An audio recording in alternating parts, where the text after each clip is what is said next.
ఇక ఇరాన్లోని చాబహార్ పోర్టును భారత్ నిర్వహిస్తోంది. సో చాబహార్ పోర్టు భారత్ ఆధ్వర్యంలో నడవడం వల్ల ఇప్పటికే ట్రంప్ ఆంక్షలు కూడా అమెరికా గతంలో కూడా ఆంక్షలు విధించిన పరిస్థితి.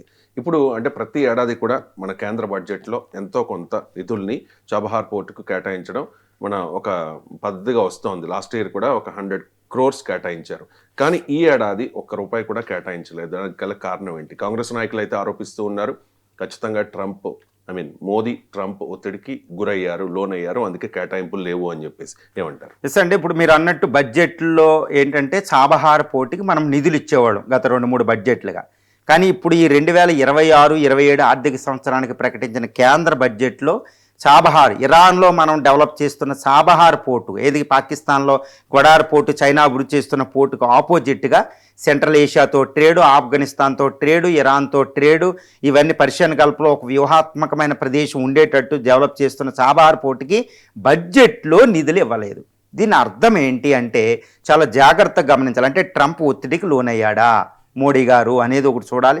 2, చాబహార్ పోర్టు మీద ఆంక్షలు విధించిన April 1 వరకే ఉన్నాయి. April 1 నుంచి ఆంక్షలు అమల్లోకి వస్తున్నాయి.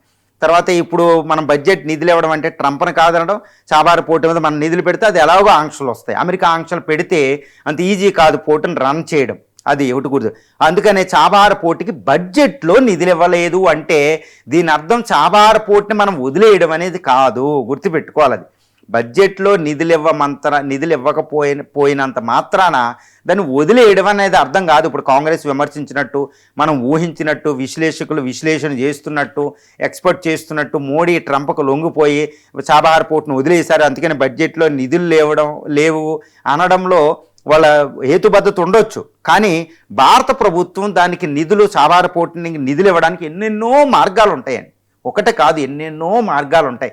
ఎగ్జిమ్ బ్యాంక్ నుంచి లోన్ ఇప్పించవచ్చు, లేదా చూడండి అమరావతికి ADB నుంచి, ప్రపంచ బ్యాంక్ నుంచి లోన్లు ఇప్పిస్తుంది, పోలవరానికి లోన్లు ఇప్పిద్ది.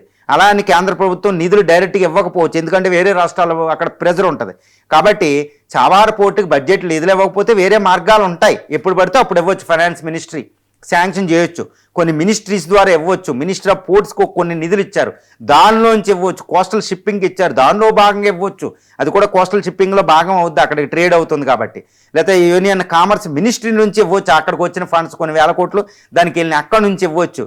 లేకపోతే ఎగ్జిమ్ బ్యాంకు, RBI నుంచి ఏదో బ్యాంకు నుంచి ఇస్తారు, RBI ఓపెన్ కొన్ని బ్యాంకుల నుండి కూడా ఇవ్వచ్చు, ఎగ్జిమ్ బ్యాంకు నుంచి, ముఖ్యంగా ఎక్స్పోర్ట్ ఇంపోర్ట్ బ్యాంకు నుంచి. ఇలా ఎన్నో ఉంటాయి. అంటే బడ్జెట్లో నిధులు ఇవ్వలేనంత మాత్రాన చాబహార్ పోర్టుని మోడీ ట్రంప్ ఒత్తిడికి లోనై వదిలేశాడు అనడం తప్పే. కానీ ట్రంప్ని ఇప్పుడు ట్రంప్తో ట్రేడ్ డీల్ చేసుకోవాలి, గుర్తుపెట్టుకోవాలి. మన పాలసీ ఏంటంటే నాన్ అలైన్మెంట్, అంటే మల్టీ అలైన్మెంట్, అన్ని దేశాలతో సమాన దూరంగా ఉండాలి, ఎక్కువ గొడవల్లో ఇన్వాల్వ్ అవ్వకూడదు, ఎకానమీ మాత్రమే చూసుకోవాలి. ఇప్పుడు ఇరాన్ చాబహార్ పోర్ట్ అనేది మనకి చాలా ముఖ్యమే, మన గౌరవానికి కూడా సంబంధించింది. ఆఫ్ఘాన్, సెంట్రల్ ఏషియా, ఇరాన్తో రిలేషన్సే, మన ఫారిన్ పాలసీ లొంగలేదని చెప్పాలి. కాబట్టి చాబహార్ పోర్ట్ అనేది ఇంపార్టెంటే. కానీ అమెరికాతో ట్రేడ్ డీల్ అనేది చాలా ఇంపార్టెంట్. వెనక్కి తగ్గినట్టు తగ్గుతాం. ఏదో అమెరికా ట్రంప్ చెప్పినట్టు ఓకే మేము నిధులు ఇవ్వం, మా బడ్జెట్లో నిధులు ఇవ్వం, కానీ మా నిధులు అయితే దానికి వెళ్తాయి అని చెప్తున్నారు అంతే మోడీ గారు. బడ్జెట్లో నిధులు ఇవ్వలే.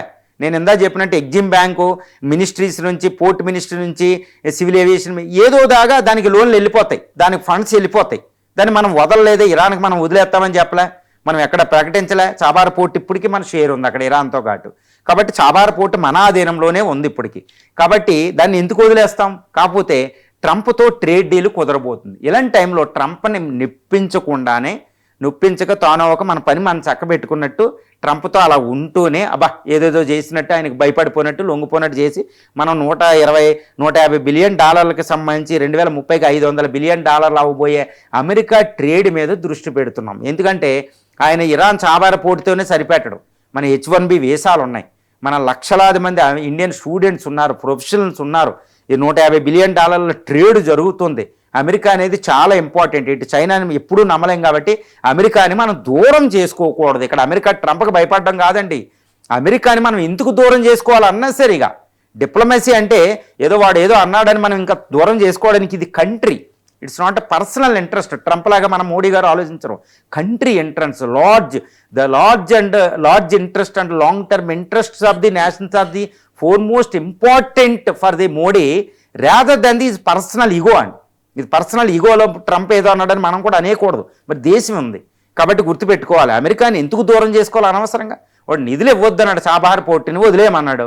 సరే వాడు వదిలేయని మనం ఏం రెస్పాండ్ అవ్వలేదు, బడ్జెట్లో నిధులు ఇవ్వలే, కాకపోతే వేరే విధంగా నిధులు పంపిస్తాం. కాబట్టి ఇండియా చాలా క్రూషియల్. గ్వడార్ పోర్టు చైనాకు ఉంది, దాన్ని కౌంటర్ చేయాలన్నా, పర్షియన్ గల్ఫ్లో ఉండాలన్నా మనకు గ్వడార్ పోర్టు అత్యంతం. రీసెంట్గా ఆఫ్ఘనిస్తాన్తో మనం ఎందుకు సంబంధాలు పెట్టుకున్నామంటే చాబహార్ పోర్టు ద్వారా. ఇప్పటికే గల్ఫ్ కంట్రీస్ 22 గల్ఫ్ కంట్రీస్తో, గల్ఫ్ కోఆపరేట్ జీసీసీ కంట్రీస్తో ఎస్ జయశంకర్ గారు అక్కడ సమావేశం పెట్టారు ఢిల్లీలో. మీకు వదలలేదు అనడానికి ఒక ఎగ్జాంపుల్ చెప్తున్నా. ఈ ఢిల్లీలో సమావేశం పెట్టారు, ఏది జీసీసీ గల్ఫ్ అరబ్ కంట్రీస్ 22 దేశాలు మీట్ అవుతున్నాయి. అక్కడ పాలస్తీనా మనం సపోర్ట్ చేస్తున్నాం. ఈ తర్వాత ఈ మెడిటేరియన్, ఈ మిడిల్ ఈస్ట్ ఒక కారిడార్ని నిర్మిస్తున్నాం, అది చాబహార్ పోర్టు ద్వారానే వస్తుంది. గుర్తుపెట్టుకోవాలి, మెడిటేరియన్ నుంచి ఇజ్రాయెల్ మీదుగా, యుఏఈ మీదుగా, సౌదీ అరేబియా మీదుగా మనకు ఒక కారిడార్ వస్తుంది, మ్యారిటైమ్ కారిడార్. మరి అందులో ఇది గ్వడార్ అనేది చాలా కీలకం. మరి అలాంటప్పుడు ఇప్పుడు చాబహార్ పోర్టుని ఎందుకు వదిలేస్తారు?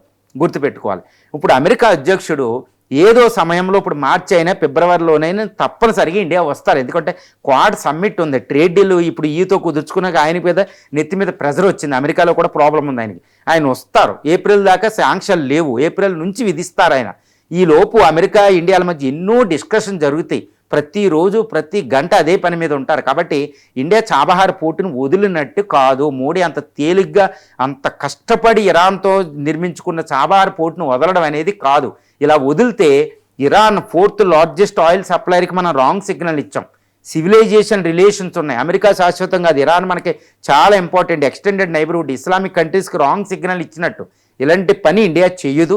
తర్వాత Islamic NATO, Saudi Arabia, Pakistan అడ్డుకోవాలంటే ఇరాన్ చాలా క్రూషియల్. తర్వాత ఇరాన్ అనేది బ్రిక్స్లో ఒక పెద్ద దేశం, ఆయిల్ ఎక్కువ ఉన్న దేశం రష్యా తర్వాత మళ్ళీ ఇరాన్ అనేది షాంఘై కోఆపరేషన్ ఆర్గనైజేషన్లో నేషనల్. గుర్తుపెట్టుకోవాలి, అలాంటి దేశానికి ఆయిల్ సెక్యూరిటీ మనకి ఇంపార్టెంట్. ఎందుకు వదిలేస్తాం?